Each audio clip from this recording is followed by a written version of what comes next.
na seara do Senhor, e o mundo fala que não tem valor,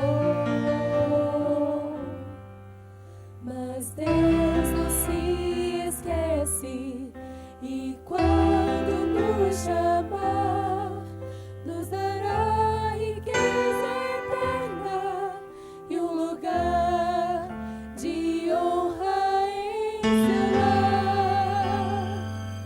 Não é em vão, não é em vão. Jesus venceu a morte, Ele é o Rei. O céu será por nós, jamais andamos sós. Quem serve, quem prega, quem quer, não faz em vão.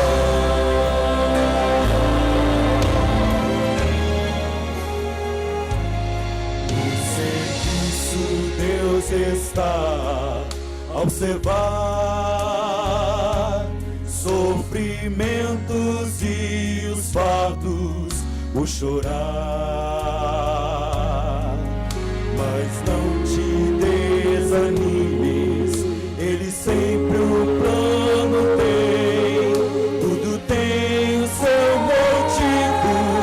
Confia que o fim é seu também.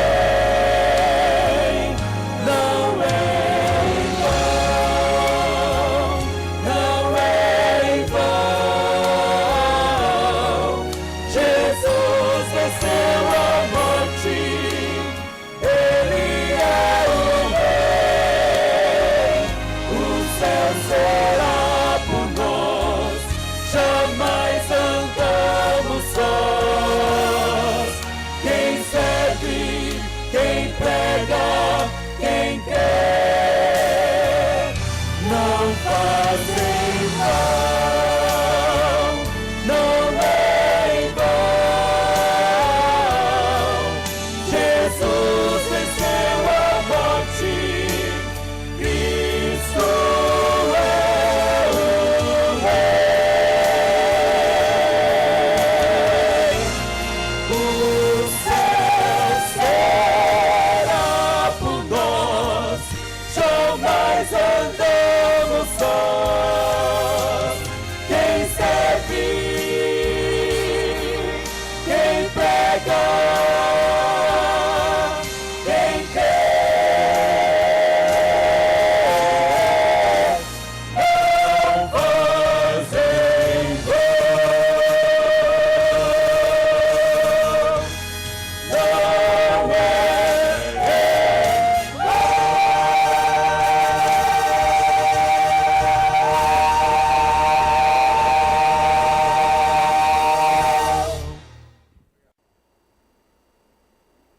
Amém, gente?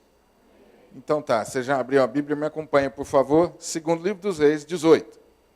No terceiro ano de Oséias, filho de Elá, rei de Israel, começou a reinar Ezequias, filho de Acás, rei de Judá. Tinha 25 anos de idade, quando começou a reinar, e reinou 29 anos em Jerusalém. Sua mãe se chamava Abi e era filha de Zacarias. Fez ele o que era reto perante o Senhor, segundo tudo o que fizera Davi seu pai. Removeu os altos, quebrou as colunas e deitou abaixo o poste ídolo e fez em pedaços a serpente de bronze que Moisés fizera. Porque até aquele dia os filhos de Israel lhe queimavam incenso e lhe chamavam Neustã. Confiou no Senhor, Deus de Israel, de maneira que depois dele não houve seu semelhante entre todos os reis de Judá, nem entre os que foram antes dele. Porque se apegou ao Senhor, não deixou de segui-lo e guardou os mandamentos que o Senhor ordenara a Moisés: assim foi o Senhor com ele. Para onde quer que saía, lograva bom êxito.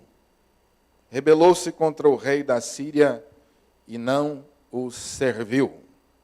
Amém, gente? Por favor, agora, você marque esse texto, não desmarque.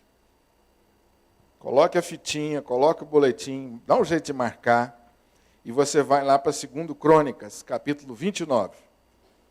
Nós lemos em 2 Reis, depois vem 1 Crônicas e 2 livro das Crônicas. Nós vamos ler no 2 livro das Crônicas, capítulo 29.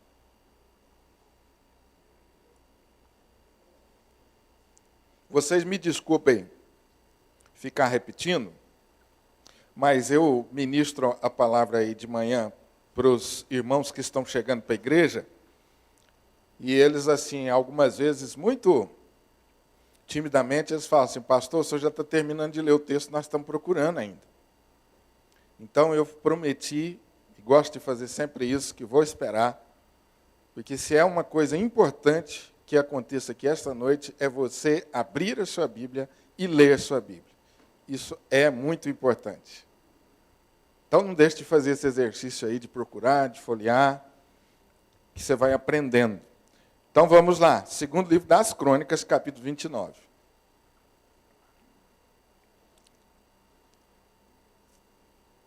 Amém? Não estou ouvindo barulho de folha mais. Então, porque todo mundo já se localizou. Tinha Ezequias 25 anos de idade, quando começou a reinar, e reinou 29 anos em Jerusalém. Sua mãe se chamava Abia e era filho de Zacarias. Fez ele o que era reto perante o Senhor, segundo tudo quanto fizera Davi, seu pai. No primeiro ano de seu reinado, no primeiro mês, abriu as portas da casa do Senhor e as reparou. Trouxe os sacerdotes e os levitas, ajuntou-os na praça oriental, e lhes disse: ouvi-me, ó levitas, santificai-vos agora, e santificai a casa do Senhor, Deus de vossos pais. Tirai do santuário a imundícia. Porque nossos pais prevaricaram e fizeram o que era mal perante o Senhor, nosso Deus, e o deixaram. Desviaram o seu rosto do tabernáculo do Senhor e lhe voltaram as costas. Também fecharam as portas do pórtico, apagaram as lâmpadas, não queimaram incenso, nem ofereceram holocausto nos santuários ao Deus de Israel. Pelo que veio grande ira do Senhor sobre Judá e Jerusalém, e os entregou ao terror, ao espanto e aos assobios, como vós o estáis vendo com os próprios olhos. Porque eis que nossos pais caíram à espada, e por isso nossos filhos, nossas filhas e nossas mulheres estiveram em cativeiro. Agora, estou resolvido a fazer aliança com o Senhor, Deus de Israel, para que se desvie de nós o ardor da sua ira. Filhos meus, não sejais negligentes, pois o Senhor vos escolheu para estardes diante dele, para o servirdes, para serdes seus ministros e queimardes incensos. Agora, você vai para o versículo 36, que é o final do capítulo, e você vai ver a conclusão dessa história. Você já observou que 2º livro dos Reis, capítulo 18, e 2º livro das Crônicas, capítulo 29, estão falando da mesma coisa, a mesma história. A história de Ezequias, daquilo que Ezequias fez. Apenas você tem informações diferentes do mesmo fato, do mesmo episódio, do mesmo momento histórico. Essas informações se complementam para que você tenha uma ideia do todo. Como termina a história? Versículo 36. Ezequias e todo o povo se alegraram por causa daquilo que Deus fizera para o povo, porque subitamente se fez esta obra. Deus abençoe essa palavra e aplique no nosso coração. Amém?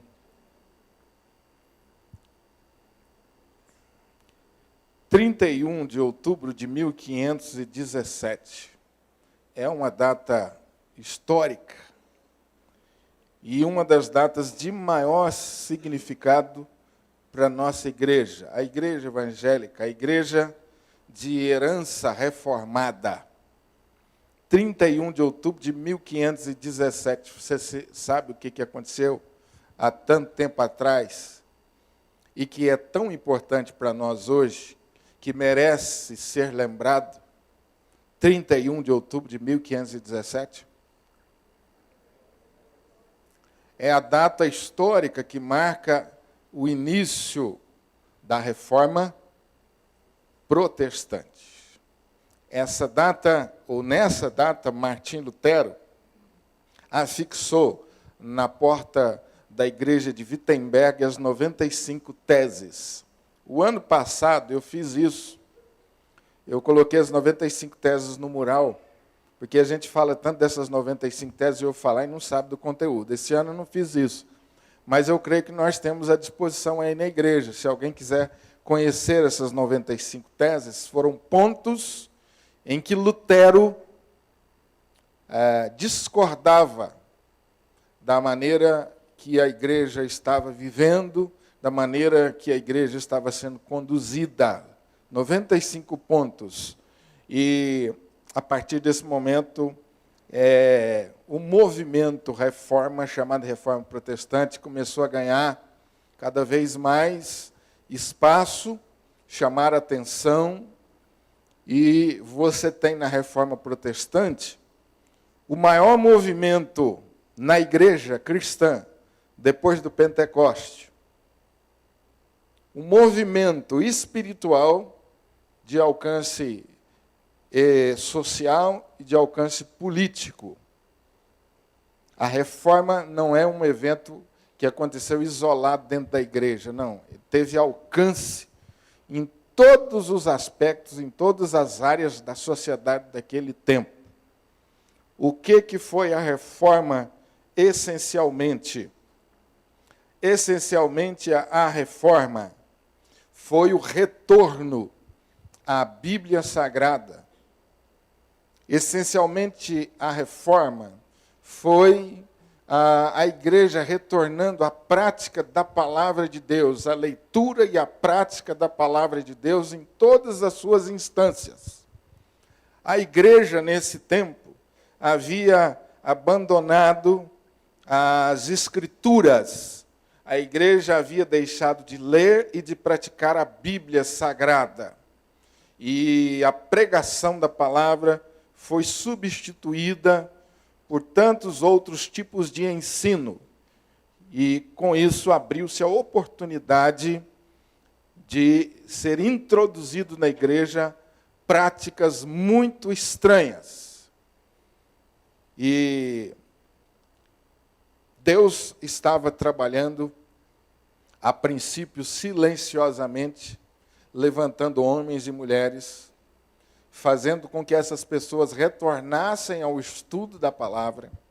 E um deles, talvez o maior expoente da reforma, Martim Lutero, foi alguém que, depois de ler a palavra de Deus, teve uma consciência profunda do pecado, do desvio em que a igreja estava, da distância que a igreja estava da palavra, dos erros que a igreja praticava e que foram se tornando tão comuns. Martim Lutero tem uma consciência muito viva desses desvios, desses problemas. Então, isso, movido pelo Espírito de Deus, esse homem lidera a reforma protestante. Mais tarde, a reforma foi ganhando também espaço em diversos outros lugares da Europa.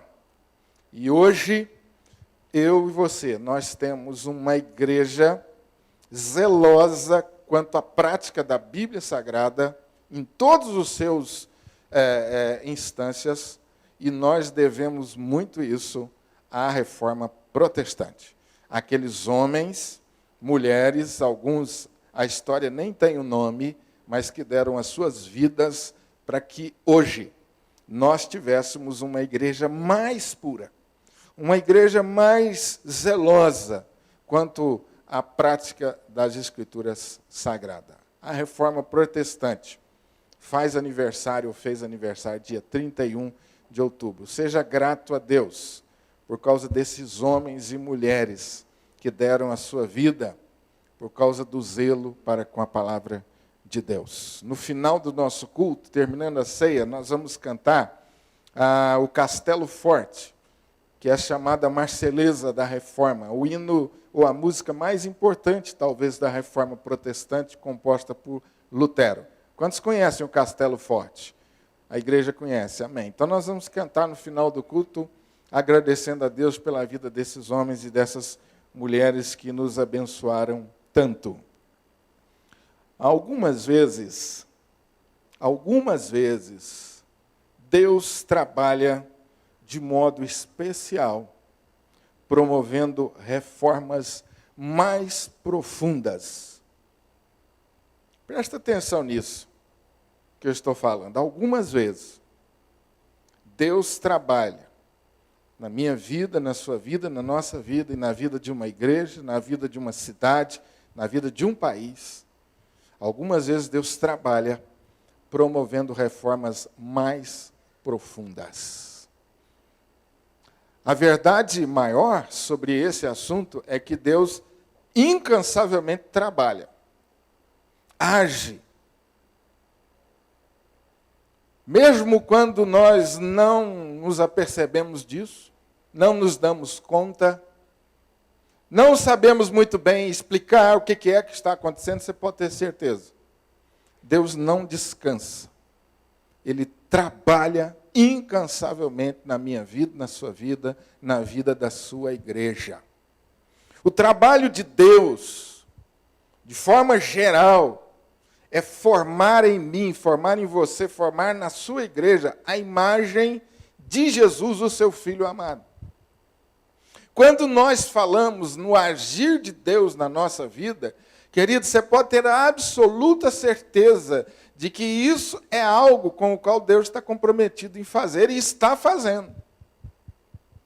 Ele está formando em você, em mim, a imagem do nosso Senhor e Salvador Jesus Cristo. E Deus está com isso, de alguma forma, preparando a gente para aquele momento final, glorioso, o encontro nosso, da sua igreja, dos seus filhos com Jesus. E, por fim, reinaremos com Ele para todo sempre. Enquanto aqui estivermos, nós estamos sujeitos a tantas dificuldades, a tantos problemas. Enquanto aqui nós estivermos, meu amado irmão, a vida é um constante desafio. Mas, pode ter certeza, Deus não desiste de nós. Ele está sempre trabalhando. E se eu desse oportunidade aqui para dar testemunhos, alguns iam se levantar dizendo, pastor, Deus está me abençoando tanto, eu queria dar um testemunho das bênçãos de Deus. Eu sei que muita gente se levantaria. E diria para mim, pastor, é só vitória, viu? Benção demais. Mas alguns de nós levantaríamos e dizer, pastor, eu estou na luta, viu? Ora por mim aí, que o negócio está rochadíssimo. Não sei como é que vai ser amanhã, não. Alguns de nós, se tivéssemos a oportunidade, fôssemos bem corajosos, sinceros, ia dizer, pastor, já joguei a toalha. Eu estou aqui. Para falar a verdade, eu nem sei porque eu estou aqui, não, pastor. Eu vim, mas já entreguei. Não importa as circunstâncias. Se você está em vitória, se você está na luta, não importa o momento que você está vivendo, Deus está trabalhando na sua vida. E Ele vai usar qualquer circunstância, para promover ajustes e para promover reformas na nossa vida. A igreja presbiteriana é muito zelosa com algumas datas históricas. E é por isso que a gente é chamado, muitas vezes, de igreja tradicional. Porque nós temos orgulho da nossa história. E gostamos de contá-la e de repeti-la. Isso, para nós brasileiros, é meio desafiador, porque a gente não gosta muito desse negócio de história. Se eu continuar contando a história da reforma aqui, eu tenho certeza de gente que vai torcer o nariz para mim e falar, não, pastor, esse negócio de história é muito enjoado. Cansativo demais. Vamos para frente. Eu gosto muito de história, mas eu sei que tem muita gente que não gosta, não tem paciência para isso. Mas a nossa igreja é muito orgulhosa dessa história. Mas o mais importante não é você ficar repetindo a história, não, meu amado. O mais importante é você pensar o seguinte, pastor, o que aconteceu lá há mais de 400 anos atrás que pode me ajudar agora? O que aconteceu lá, pastor, que eu vou tirar de lição para a minha vida e para a vida da igreja agora? Isso é fundamental. Porque senão nós vamos virar saudosistas, vamos ficar contando a história, emocionando, e aí? O que é essa história da reforma me ensina? Que eu mereço parar e pensar que nós merecemos, como igreja, gastar tempo com isso. O que isso me traz e traz para a nossa igreja hoje, pastor? Eu poderia tratar disso de uma forma bem ampla, falando para você das reformas que eu entendo que a igreja de hoje precisa. Esse é um bom tema para outra ocasião. As reformas que a igreja evangélica, que a igreja de Jesus no mundo precisa. Essa é uma ideia que poderia ser colocada, mas nós não vamos falar da igreja de modo geral. Vamos falar de nós. As reformas que Deus está trabalhando, as reformas que Deus quer me levar a fazer na minha vida. Vamos celebrar a reforma hoje de uma forma muito pessoal. Por isso eu escolhi esse texto da palavra de Deus, porque você tem em Ezequias um exemplo de um homem que foi corajoso e foi capaz de aceitar o desafio de Deus e promover as reformas necessárias. Esse negócio de reforma é complicado, não é, gente? Alguém já reformou a casa? Tem uns que falam, já reformou alguém e faz assim, ó. Pastor, foi terrível. Eu fui visitar um presbítero que estava enfermo uma vez, já bem idoso, e lá pelas tantas de conversa, ele era muito bom de papo. Depois de me contar muita história, eu falei com ele, meu irmão, eu preciso beber água. E ele tinha problema de visão, ele falou, pastor, vai entrando aí para dentro que o senhor vai achar a cozinha, só bebe a água, abre a geladeira, fica à vontade. E eu comecei a entrar procurando a cozinha. Gente, eu me perdi dentro da casa dele. E foi uma situação constrangedora, porque quanto mais eu andava, mais eu me perdia. E você fala assim, pastor, era uma casa enorme, não era não. Aí eu apareci, ele falou, achou, pastor? Eu falei, meu irmão, eu custei a achar, viu? Custei a achar o caminho de volta. Sua casa parece um labirinto. Ele falou, pastor, isso aí é o tanto de reforma que eu já fiz. Abre uma porta ali, constrói uma parede aqui. Hoje minha casa está um verdadeiro labirinto. E nós demos risada daquela situação constrangedora de eu ter me perdido dentro da casa dele. Quando fala em reforma, a gente logo arrepia. Mas, sejamos honestos, nós, de vez em quando, precisamos de uma reforma. Vamos falar espiritualmente? Sim ou não? Amém? Você concorda comigo que de vez em quando a gente precisa de reformas? Você está convencido, pastor? O senhor tem razão. O texto que nós lemos nos fala da história de uma reforma promovida por Ezequias.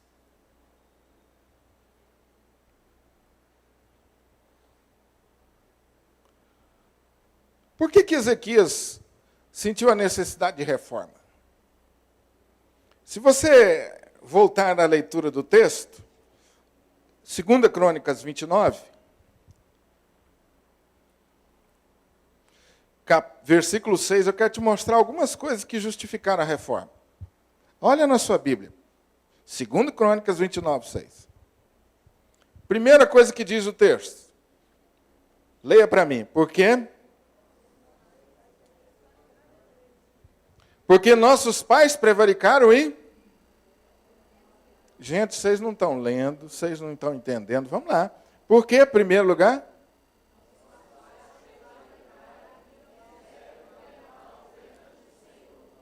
E o...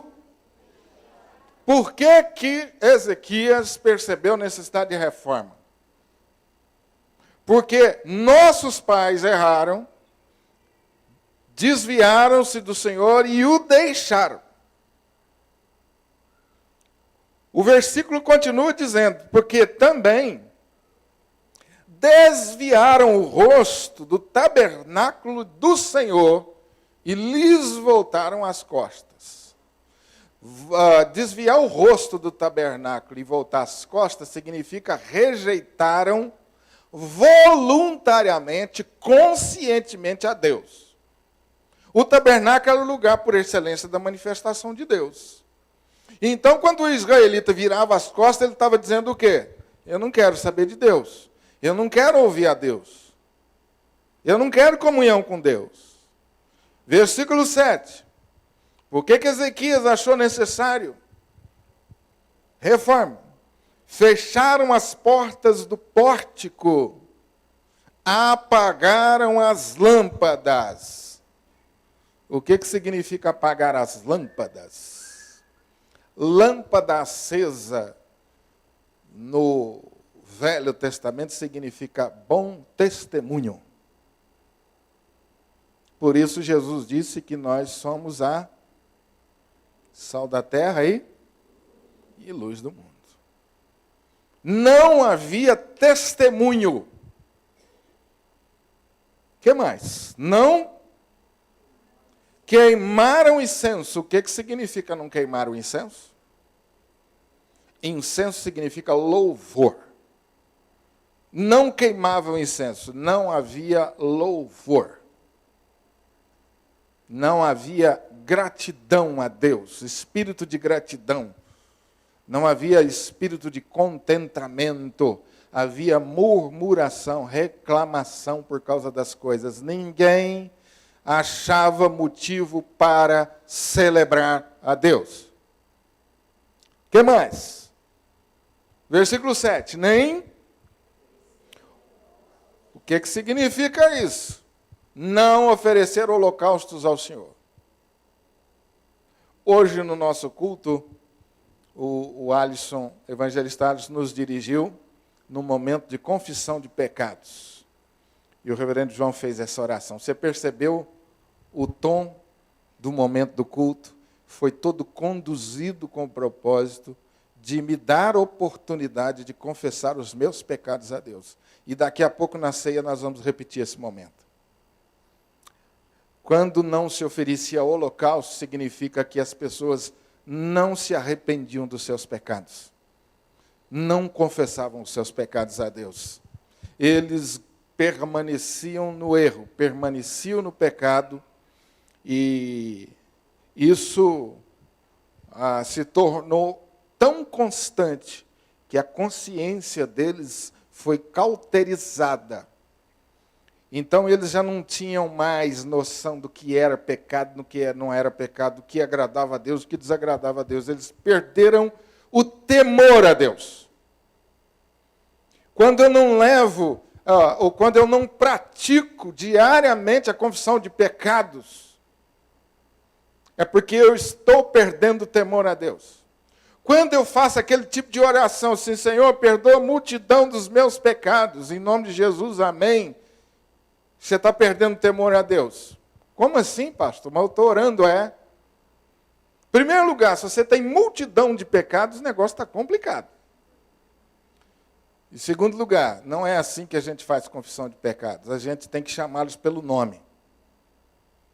Mas como dói chamar os nossos pecados pelo nome. Confissão de pecados é uma coisa que dói. Que choca o nosso orgulho, que vai de encontro à nossa autossuficiência. E nós não gostamos disso, quando alguém aponta o dedo e mostra os nossos erros. Nós temos tanta dificuldade com isso. E alguns de nós, talvez, à semelhança deles, já não choravam mais pelos seus pecados. Erravam contra Deus, erravam uns contra os outros, e aquilo era uma coisa perfeitamente comum. Resultado disso tudo, versículo 8. O que aconteceu aí, amado? Lê o texto aí para mim, filho. Pelo que veio grande ira do Senhor. Mas não acabou por aí não, meu amado. Olha o que aconteceu. Resultado da desobediência, da indiferença. Deus fez o quê? Os entregou ao terror, ao espanto, aos assobios. Eles se tornaram motivo de vergonha para os outros. As pessoas debochavam deles. Você fala, pastor, o negócio chegou no ponto. Mas veja o versículo 9. Os pais caíram à espada. Os filhos e as mulheres estavam presos, cativos. Foi essa situação, meu amado, que levou Ezequias a perceber que era necessário reformas. Alguns sinais aparecem em nossas vidas. Frieza espiritual, falta de oração, indiferença para com as coisas de Deus, insensibilidade espiritual. Então, a igreja está no momento de adoração, a igreja está no momento de pregação da palavra, mas a sua cabeça está lá fora. Você está doido para esse negócio terminar logo? Você já está achando cansativo? E você já está pensando numa maneira educada de propor o pastor para esse culto terminar mais cedo? Porque, afinal de contas, o homem moderno não aguenta mais esse tipo de discurso tanto tempo. Eu já estou escolado nesses discursos. Desde o banco duro até os argumentos de comunicação dos mais elaborados, eu conheço todos eles. Para que tudo seja cada vez mais rápido. Quando termina o culto, a gente vai conversar. E se alguém perguntar para você, meu irmão, o que Deus falou hoje à noite no seu coração? Ele vai falar assim, o culto hoje foi uma benção, hein, senhor? Que voz tem aquele menino, hein, senhor? Que canção bonita. O pastor hoje até veio de gravata, olha lá. Coisa maravilhosa. Os diáconos estavam alegres. Meu irmão, o que Deus falou ao seu coração? Então, foi uma benção. E se você quiser provocar a pessoa mais, pergunta ele o texto bíblico. Eu fazia muito isso com os meus filhos depois do culto. E eles, nada bobo, já anotavam, né? Terminou o culto, papai ia perguntar qual texto está aqui, pai. O senhor pregou em tal lugar, tal lugar. Amém. São sinais, queridos, que podem estar acontecendo na minha vida, na sua vida, e estão passando desapercebidos. Você quer ver uma coisa que nós temos que tomar cuidado? Essa projeção do texto da palavra de Deus aqui é maravilhosa. Mas nem por causa disso, deixe de abrir a sua Bíblia e trazê-la. Um conselho que eu te dou.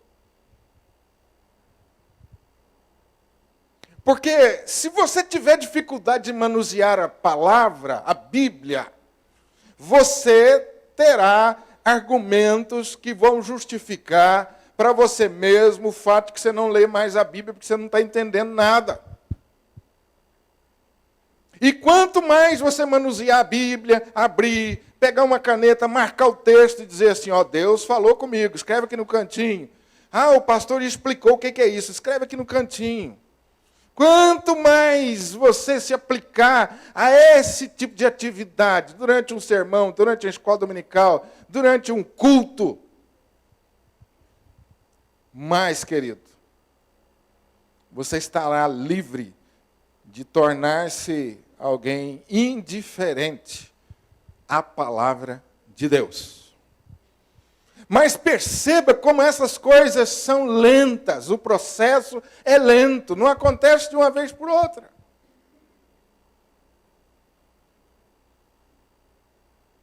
Nós estamos sendo desafiados cada vez mais a nos concentrarmos em ouvir, em raciocinar as coisas. Porque ao mesmo tempo que nós estamos aqui, nós estamos de olho no WhatsApp, na mensagem que está vindo.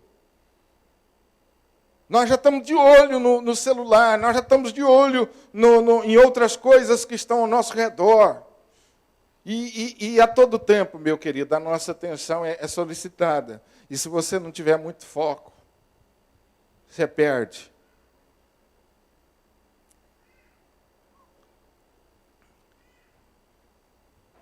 Falta de oração. Ah, meus irmãos, eu vou dizer um negócio para vocês, está aqui um desafio para nós.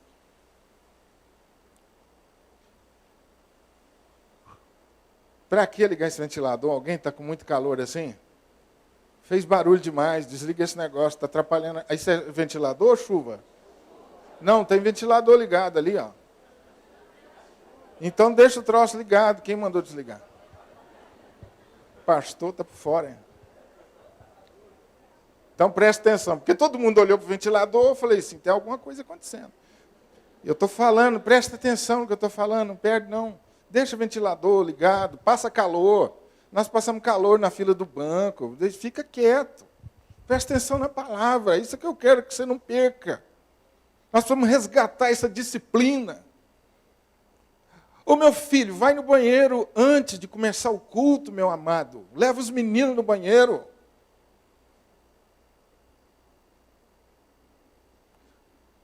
Para que ficar abraçado com a namorada, com a esposa, se esfregando no outro durante o culto? Para que, querido? Isso tira a nossa concentração. Se não tirar a sua, você é doente, filho. Pode fazer uma consulta. Tem um episódio na minha juventude assim. O irmão agarrado com a namorada lá, nós fomos conversar com ele, falando, não estava sentindo nada, não, nós estávamos só abraçados. Eu lembro como se fosse hoje, viu, Márcia? Seu irmão Paulinho falou, então você é doente, pode fazer um exame. A gente se encontra e lembra desse fato até hoje, dá risada. Pode, meu filho. Queridos, em nome de Jesus, presta atenção nesse processo. Presta atenção nesse processo, porque a coisa mais difícil que tem é fazer reforma. Então não espere você chegar ao ponto de precisar fazê-las. Esteja atento agora. Nos mínimos detalhes. Por que conversar agora? Não precisa conversar agora. O irmão, quarta-feira, falou, pastor, eu tive que mudar de lugar aqui na igreja, porque tinha alguém que não parava de conversar. Ô, gente, o pastor está pregando, e nós, como presbiterianos reformados, acreditamos que quando a palavra é aberta e pregada, Deus está falando. E se Deus está falando, eu tenho que ficar quieto, calado. O que faz alguém vir a uma igreja e conversar durante uma pregação da palavra? O que faz alguém, enquanto nós estamos cantando, quando cantamos hoje, está coçando o cabelo, está passando a mão no cabelo, está arrumando Gente, o que faz? É porque você não está concentrado, abençoado. Você está perdendo. Deus está falando conosco ou não?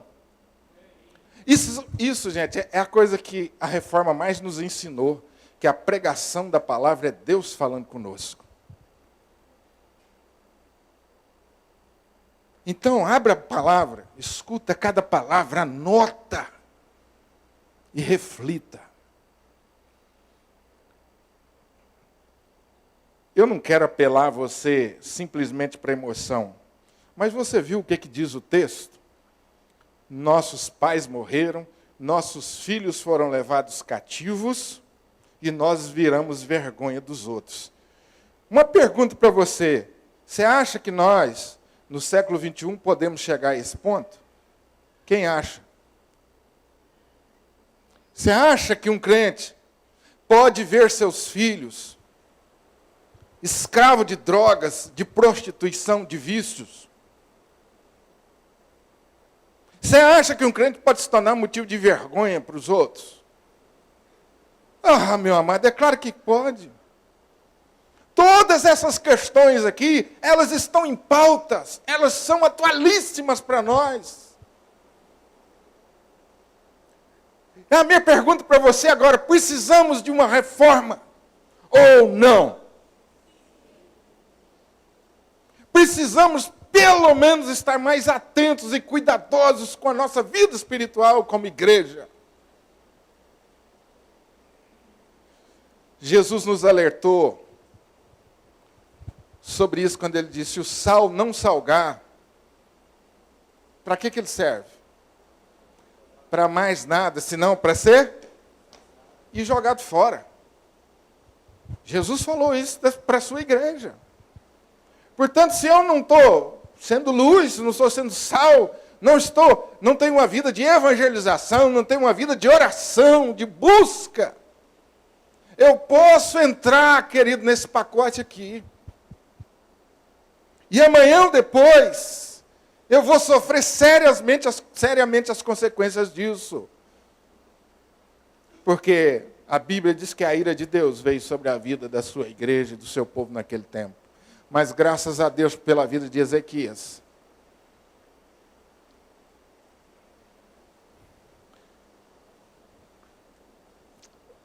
Agora vamos pensar positivamente sobre isso. O que, pastor, eu posso fazer? O que a minha igreja precisa fazer? O que nós, como igreja, precisamos fazer para virar isso? Capítulo 29, versículo 10.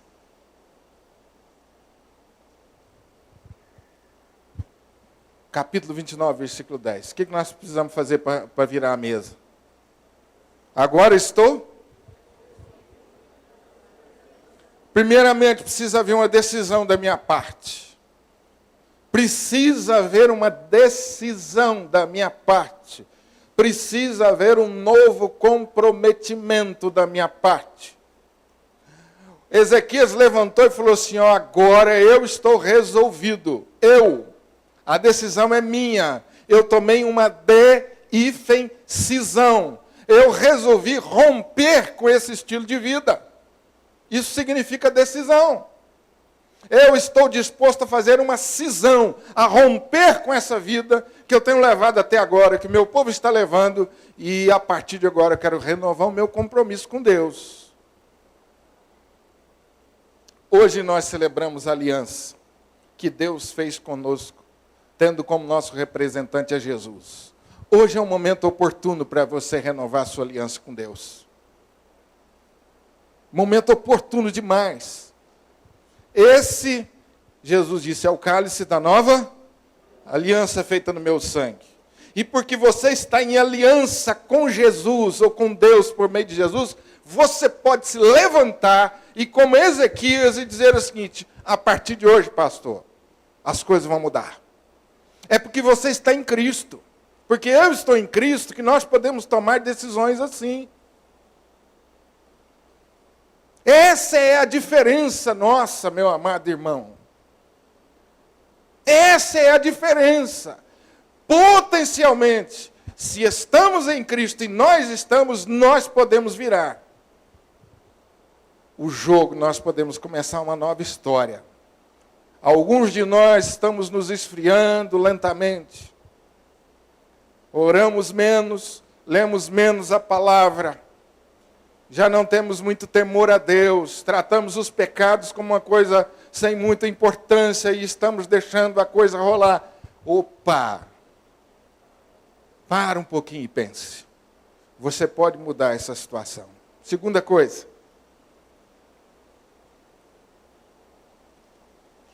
versículo 5. Qual foi a proposta de Ezequias para o povo de Israel? Capítulo 29, versículo 5. Qual foi a proposta dele? Ouvi-me, ó levitas, e façam o quê? Santificai-vos. Que líder extraordinário era Ezequias. Ele sabia que para um plano dar certo, em primeiro lugar você tem que estabelecer alvo. O alvo de Ezequias era santificação, esse é nosso alvo. Primeiro alvo, depois das estratégias. O nosso alvo é santificação. Tudo que vem a seguir, as nossas estratégias, as nossas ações, elas precisam convergir para esse ponto. Você quer mudar de vida? Você quer uma vida mais abençoada na presença de Deus? Uma vida frutífera? Você precisa começar a convergir tudo para essa santificação. Você não pode separar as coisas. Sua vida conjugal precisa ser vivenciada para a glória de Deus. O seu trabalho, no qual você se empenha tanto, precisa ser para a glória de Deus. A sua vida na igreja, no relacionamento com a igreja, qualquer função que você tenha, ou qualquer atividade com você envolvido com a comunidade, com a igreja, é para a glória de Deus.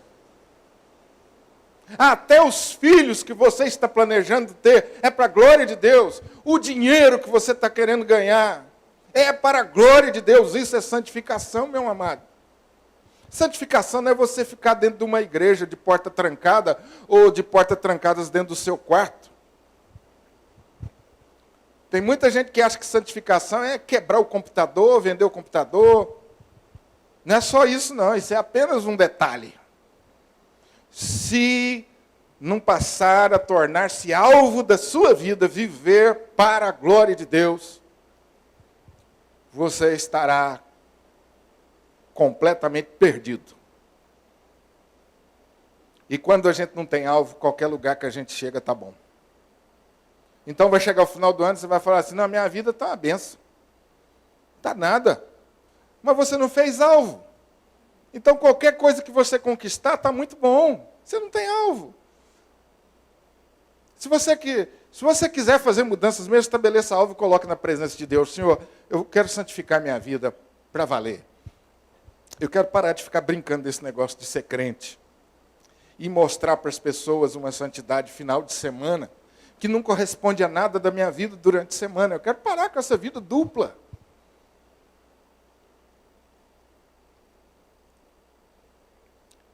Em terceiro lugar, coragem para fazer substituições necessárias. Reforma envolve mudanças, envolve substituições. Ezequias tirou os altos, o versículo 2 Reis, capítulo 18, versículo 4, tem uma lista de coisas que ele fez. Removeu os altos, quebrou as colunas, deitou abaixo o poste ídolo, fez em pedaço a serpente de bronze. Você está percebendo a limpeza que esse homem fez na vida dele, na vida do povo? Ele foi tirando uma coisa, foi tirando outra coisa, falou, isso aqui não presta, isso aqui eu tenho que parar de fazer, isso aqui eu não vou fazer mais, isso aqui não agrada a Deus, eu vou parar. E ele foi fazendo uma limpeza. Agora, não basta você fazer uma limpeza, é preciso você colocar outras coisas no lugar. Ah, pastor, meu problema são as más companhias. Então, deixa os seus amigos que estão influenciando você errado e faça novos. Você não pode deixar de fazer amigos, isso faz parte da vida. Tem uma boa ideia para você. Nas reuniões da igreja você vai conseguir fazer bons amigos. Os nossos melhores amigos a gente encontra na igreja. Eu sei que eu estou falando uma coisa aqui tão... Você está cansado de saber. Os melhores amigos você vai encontrar na igreja. Agora, você vai encontrar uns traíra também. Uns caras que não valem nada. Você vai encontrar também. Aonde que você não encontra, meu amado? Agora, a possibilidade de você fazer bons amigos dentro de uma igreja é muito maior. É muito maior. Porque quando eu falo sobre esse assunto, alguém fala assim, pastor, mas eu tive uma maior decepção na igreja, com um amigo fulano de tal. Tem, gente. Jesus não teve um dentre os 12 que traiu a Jesus? Você acha que não vai ter ninguém que vai trair você? Você acha que não vai ter ninguém que não vai ser um bom amigo? É claro. Agora, a possibilidade de você fazer bons amigos aqui é muito maior. Eu estou citando alguns exemplos de coisas que você precisa deixar. Lugares que você precisa deixar de frequentar, coisas que você precisa deixar de ver. Isso é reforma para valer. Eu vou parar de ver isso. Tá, então o que você vai fazer no lugar? Precisa substituir. Não, eu agora vou parar de ver aquilo, mas eu vou me dedicar à leitura da palavra. Eu vou começar a estudar. Eu agora vou parar de ir em tal lugar, mas quarta-feira eu vou estudar a Bíblia lá na igreja. Ó, que ideia boa, hein? Quarta-feira eu vou estudar lá. O pastor não está estudando a Bíblia, versículo por versículo, capítulo por capítulo, eu vou lá. Vou lá, quarta-feira, 7h30, às 8h45. Esse horário que você estava fazendo o quê? Estava dormindo, assistindo uma TV, assistindo um filme, tomando um lanche com os amigos. Então você agora vai falar para eles assim, a partir de hoje eu vou lá para a igreja, quarta-feira estudar a Bíblia. Uns vão torcer o nariz e um vai falar assim para você, como é que é lá? Posso ir com você? Bacana. Eu estou falando coisa fora da realidade, gente? Não é assim que acontece, meninos? É assim. Faça substituições. Quarto lugar, confie plenamente em Deus. Você percebeu o que aconteceu com Ezequias? Depois dessa limpeza, depois de estabelecer o alvo, a Bíblia diz que esse homem entregou tudo nas mãos de Deus, de maneira que não houve semelhante a ele alguém dos reis que conseguiu tanto entregar-se nas mãos de Deus quanto ele. Porque enquanto eu estou falando aqui, você está pensando assim, mas se eu fizer isso, o que vai acontecer depois? Como é que vai ser minha vida? Se eu tomar uma decisão por Jesus hoje, eu vou chegar lá em casa, como é que eu vou explicar isso para minha família? Como é que eu vou explicar isso para o meu namorado? Como é que eu vou explicar isso para o meu noivo? Como é que eu vou me comportar agora no trabalho? Confie em Deus. Você acha que foi tudo fácil para Ezequias? Não foi, não. Enquanto ele promovia aquela reforma, muita coisa com certeza passou pela cabeça dele. Mas a Bíblia diz que esse homem não desistiu, confiou em Deus.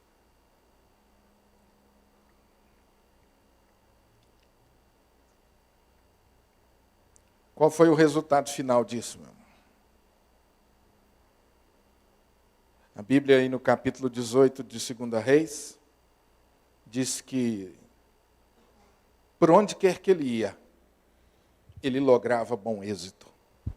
Amém?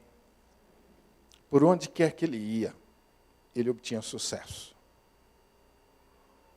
Não é isso que nós mais queremos? Essa não é a palavra da moda aí? Ser bem-sucedido? Ser bem-sucedido na visão de Deus é isso. Ser bem-sucedido na visão de Deus é isso. Eu queria falar mais uma última coisa com você. E, posteriormente, eu vou tratar desse assunto com vocês de uma maneira mais ampla. Mas vou falar para você uma quinta coisa que esse homem fez, que nós precisamos aprender a fazer, que é fundamental. 2 Crônicas, capítulo 31.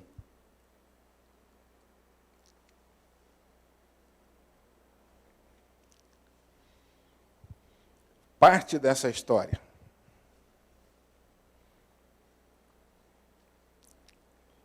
Você vai ver como que Ezequias tornou-se exemplo de um homem liberal na sua contribuição e como isso afetou a sua vida.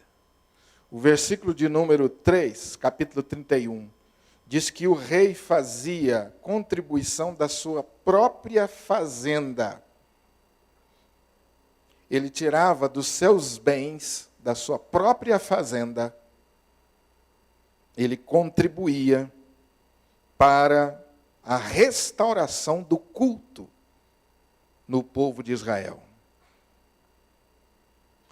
O versículo 4 diz que, além disso, ele ordenou o povo que fizessem a mesma coisa. O versículo 5 diz que essa ordem se foi divulgada para todo o reino. E veja o que aconteceu no versículo 5. Trouxeram em abundância as primícias do cereal, do vinho, do azeite, do mel e de todo o produto no campo.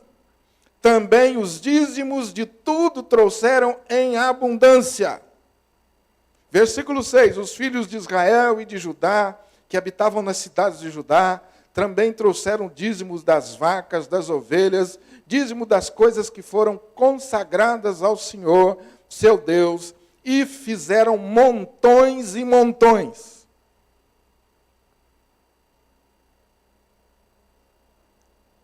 Vindo, pois, Ezequias, versículo 8, e os príncipes, e vendo aqueles montões, bendisseram ao Senhor e ao seu povo de Israel. Perguntou Ezequias aos sacerdotes e aos levitas acerca daqueles montões. Então o sumo sacerdote respondeu: desde que se começou a trazer à casa do Senhor essas ofertas, temos comido e temos fartado delas, e ainda sobra em abundância, porque o Senhor abençoou o seu povo, e essa grande quantidade é o que sobra. Amém? Você viu que quando a reforma espiritual acontece aqui dentro, ela chega até onde? Aqui, ó. Na carteira. Sinal de uma reforma de fato profunda. Ela alcança tudo que nós temos e tudo que nós somos. Quando Deus age na minha vida, eu quero me colocar nas mãos dele. Tudo que eu tenho, tudo que eu sou, pertence ao Senhor.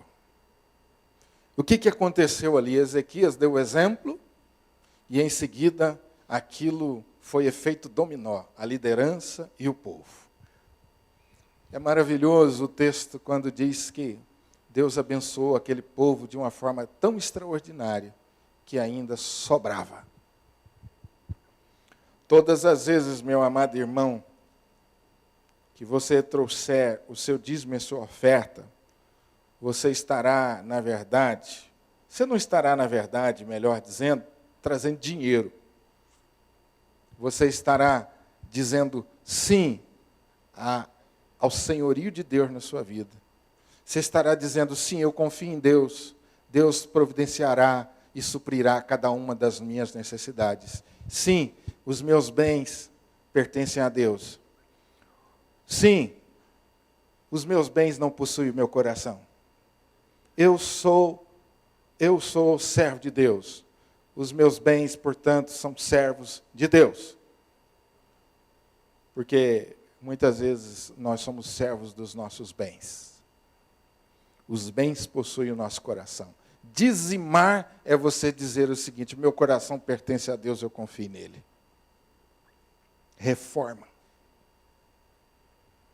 A reforma envolve tudo.